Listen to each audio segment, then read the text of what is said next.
So next will study diode reverse saturation current. ठीक है, इस पे बेस्ड तुम्हारा न्यूमेरिकल 100% आएगा, तुम ये लगा लो 100%।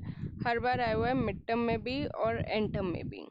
तो इसके लिए सबसे पहले तुम्हें फॉर्मूला पता होना चाहिए कि क्या फॉर्मूला होता है इसका। हमारे पास डायोड की करंट की इक्वेशन का फॉर्मूला होता है I is equal to I naught E raised power v divided by eta V T -1। Okay, जिसमें I क्या है, किसी बुक में I से डिनोट करा हुआ है, किसी बुक में ID से डिनोट करा हुआ है। इसका मतलब क्या है कि ये क्या है, डायोड की करंट। ओके, अब आई नोट क्या है, इसमें I naught is the reverse saturation current in ampere. Basically reverse saturation current याद है, मैंने तुम्हें बताया था जो माइनॉरिटी कैरियर्स की वजह से करंट फ्लो होती है वो कौन सी करंट होती है, रिवर्स सैचुरेशन करंट। याद है तुम्हें, मैंने बताया था कि हमारे पास जैसे होता है पीएन जंक्शन डायोड, ये पी होता है, ये एन होता है। यहाँ पे हमारे पास मेजॉरिटी कैरियर्स में होल्स होते हैं और यहाँ पे हमारे पास माइनॉरिटी कैरियर्स में इलेक्ट्रॉन्स होते हैं। तो मूवमेंट किसकी जनरली हम कंसिडर करते हैं, होल्स से इलेक्ट्रॉन्स ऐसे जा रहे हैं मेजॉरिटी कैरियर्स की। बट अगर 100 होल्स हैं तो उसमें 2 इलेक्ट्रॉन्स भी हैं, 100 इलेक्ट्रॉन्स है तो उसमें 2 होल्स भी है। तो इनकी वजह से जो मूवमेंट होती है उसको हम क्या बोलते हैं कि माइनॉरिटी कैरियर्स की वजह से करंट फ्लो हो रहा है। तो वो क्या हो रहा है, वो एक लीकेज करंट ही होता है क्योंकि वो हमें कुछ फायदा नहीं देता।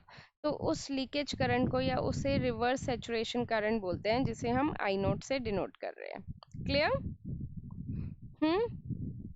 आई नोट हो गया, आई हो गया। अब यहाँ पे वी क्या है, वोल्टेज। तुम दो डायोड में कुछ ना कुछ वोल्टेज दोगे, दोगे ना, बोलो। तो यहाँ पे हमारे पास ये डायोड है, डायोड में हमने कुछ वोल्टेज दी तो वो क्या हो गई, अप्लाइड वोल्टेज। इसमें जितनी करंट फ्लो कर रही है वो क्या हो गई, आई। अब क्या बचा यहाँ पे, ईटा। ईटा एक कांस्टेंट की तरह है। ईटा की वैल्यू क्या होती है, फिक्स्ड होती है। अगर ईटा ईटा की वैल्यू होती है 1, अगर हमें जर्मेनियम दिया हुआ है तो ईटा की वैल्यू होती है 2, और अगर हमें सिलिकॉन दिया हुआ है तो ये याद रखना पड़ेगा कि जर्मेनियम दिया हुआ है तो 1 यूज़ करनी है और सिलिकॉन दिया हुआ है तो 2 यूज़ करनी है। ओके, अब बचा यहाँ पे क्या, we T. We T is the voltage equivalent of temperature. We T क्या है, voltage equivalent of temperature. Basically ये वोल्टेज ही है जो टेम्परेचर पे डिपेंड कर रही है। तो वोल्टेज है तो इसकी यूनिट क्या हो जाएगी, वोल्ट्स हो जाएगी। क्लियर? अब जैसे कि मैंने बताया कि Vt क्या है, वोल्टेज ही है जो टेम्परेचर पे डिपेंड कर रही है। तो Vt का क्या फॉर्मूला होता है, K इंटू टी। K तुमने कभी 12th क्लास में पढ़ा होगा, K is the Boltzmann constant. K क्या होता है हमारे पास, बोल्ट्जमैन कांस्टेंट। क्लियर? तो इसमें K की वैल्यू क्या होती है, 8.62 इंटू 10⁻⁻5 इलेक्ट्रॉन वोल्ट पर डिग्री केल्विन। तो तुम्हें याद रखनी पड़ेगी ये वैल्यू। आई डोंट थिंक तुम्हारी फॉर्मूला शीट में दिया होगा ये। ओके, और जो यहाँ पे हमने टेम्परेचर मेज़र करा है वो टेम्परेचर किस में होगा, केल्विन में होगा। Got it? बोलो, यहाँ तक कोई डाउट?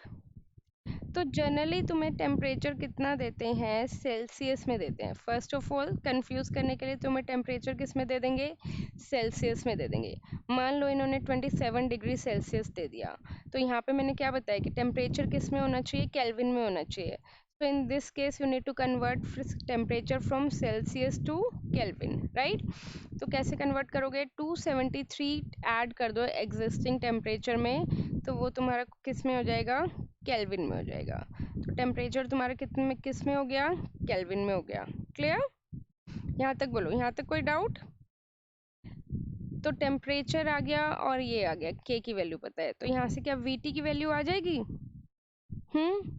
अगर इसको शॉर्ट फॉर्म में और लिखना चाहते हो तो वीटी का क्या फॉर्मूला होएगा, टी डिवाइडेड बाय 1/k। लिख दूँ, वापस घूम के वही आ जाएगा के टी। ऐसा क्यों लिखा मैंने, क्योंकि टी की वैल्यू तो वेरी कर रही है बट 1/k की वैल्यू फिक्स्ड है, राइट? 1/k कितना हो जाएगा, 8.62 इंटू 10⁻⁻5। इसको सॉल्व करेंगे तो आ जाएगा T डिवाइडेड बाय 11600।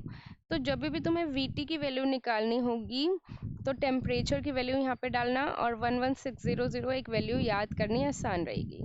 तो मर्जी है कैसे भी कर लो, इसको सॉल्व करने में थोड़ी सी दिक्कत आएगी, इसको सॉल्व करने में आसानी रहेगी, राइट। सो फाइनली हमने क्या पढ़ा, I is equal to I naught E raised power, क्या फॉर्मूला था, V by eta V T minus 1, right. जिसमें आई नोट क्या है, सेचुरेशन करंट है, V क्या है, अप्लाइड वोल्टेज है, ईटा की वैल्यू डिपेंड करती है सिलिकॉन है या जर्मेनियम है, VT का फॉर्मूला क्या हो गया, T डिवाइडेड बाय 11600, 1 तो तुम्हें पता ही है, राइट। बोलो इसमें कोई डाउट। अब इसको हमने फर्दर दो केसेस में डिवाइड करा है, एक केस 1 और एक केस 2, ठीक है। या तो क्या होगा, डायोड अनबायस्ड होगा, मतलब एक केस 3 भी आ जाएगा, केस 2 और एक केस हो जाएगा 3। तीन कंडीशन हो सकती है, या तो डायोड क्या होगा, अनबायस्ड होगा, अनबायस्ड मतलब कि इसमें कोई भी हमने सप्लाई नहीं दी, ओके। या फिर डायोड क्या होगा, फॉरवर्ड बायस होगा। फॉरवर्ड बायस में तुम्हें पता है कि हम क्या करते हैं, पी को पॉजिटिव से कनेक्ट करते हैं, एन को नेगेटिव से कनेक्ट करते हैं। या फिर डायोड क्या होगा हमारे पास, रिवर्स बायस होगा। रिवर्स बायस के केस में तुम्हें पता है पी को नेगेटिव से और एन को पॉजिटिव से। अनबायस्ड का मतलब कि हमने कोई भी सप्लाई नहीं दी। ये तीन केसेस होते हैं, राइट। तो अगर अनबायस्ड का केस है तो मैंने वोल्टेज नहीं दी, तो वोल्टेज कितनी हो गई, 0 हो गई। फॉरवर्ड बायस का केस है तो वोल्टेज कितनी हो गई, पॉजिटिव हो गई। रिवर्स बायस का केस है तो वोल्टेज कितनी हो गई, उल्टी हो जाती है, तो नेगेटिव मान लेते हैं, ठीक है। अगर वोल्टेज ही 0 है, इस फॉर्मूले में पुट करेंगे तो हमारे पास करंट भी कितनी आएगी, मतलब कोई करंट भी फ्लो नहीं होगी डायोड में, राइट। तो करंट भी कितनी आ जाएगी, 0 आ जाएगी। अगर वोल्टेज पॉजिटिव दी है तो क्या फॉर्मूला हो जाएगा, I is equal to I naught E raised power V by eta V T. ये फॉर्मूला हो जाएगा because 1 is very very less than E raised power V by eta V T. 1 को हम क्या कर देते हैं, निग्लेक्ट। मान लो तुम्हारे पास 1 करोड़ रुपए हैं, ठीक है। 1 करोड़ रुपए में 1 रुपया तुम ऐड कर दो, तो 1 करोड़ 1 रुपए बोलोगे या 1 करोड़ रुपए बोलोगे, 1 करोड़ बोलोगे ना। तो 1 रुपए, 1 रुपए को क्या कर दिया, निग्लेक्ट कर दिया। तो ऐसे ही इन्होंने करा कि इसकी वैल्यू ऑलरेडी इतनी ज़्यादा है तो उसमें -1, मतलब एक करोड़ में हम 1 रुपया कम भी कर रहे हैं तो कोई फर्क नहीं पड़ रहा, राइट। बिकॉज कंप्लीट फॉर्मूला जो था तुम्हारा उसमें -1 भी था, ऑलरेडी इसकी वैल्यू इतनी ज़्यादा है, उसमें 1 रुपया तुम माइनस भी कर दो तो कोई फर्क नहीं पड़ता, ओके। फॉरवर्ड बायस में। रिवर्स बायस में क्या हो जाता है कि ये नेगेटिव हो गया voltage, so I would be equal to IR, reverse saturation current के इक्वल होगा, that is minus I naught. अब इसमें क्या हो गया, तुम्हारे पास वो 1 ही रुपया बच गया, बाकी के 1 करोड़ क्या हो गए, गायब, सारे तुमने उड़ा दिए। तो 1 is less, sorry greater than E raised power minus V by eta V T. तो वो वाली सारी वैल्यू क्या हो गई, नेगेटिव में हो गई, क्योंकि वोल्टेज तुमने नेगेटिव दी, राइट। वोल्टेज नेगेटिव दी तो ये करंट भी क्या हो गया, पूरा ये सारी चीज क्या हो गई, नेगेटिव में हो गई, राइट। और नेगेटिव में हो गई तो ये जो ई की वैल्यू है वो नेगेटिव में हो गई और 1 की वैल्यू क्या हो गई, पॉजिटिव में हो गई, राइट। तो 1 की वैल्यू बहुत ज़्यादा हो गई और वो ई की वैल्यू बहुत ही कम हो गई। तो इसीलिए इस केस में आई की वैल्यू किसके इक्वल हो जाएगी, सिंपल रिवर्स सैचुरेशन करंट के इक्वल। तो तुम्हें बस ये तीन चीज़ें याद रखनी है और तुम्हारा इस पे बेस्ड जो न्यूमेरिकल आएगा मणिपाल में वो हो जाएगा। Got it.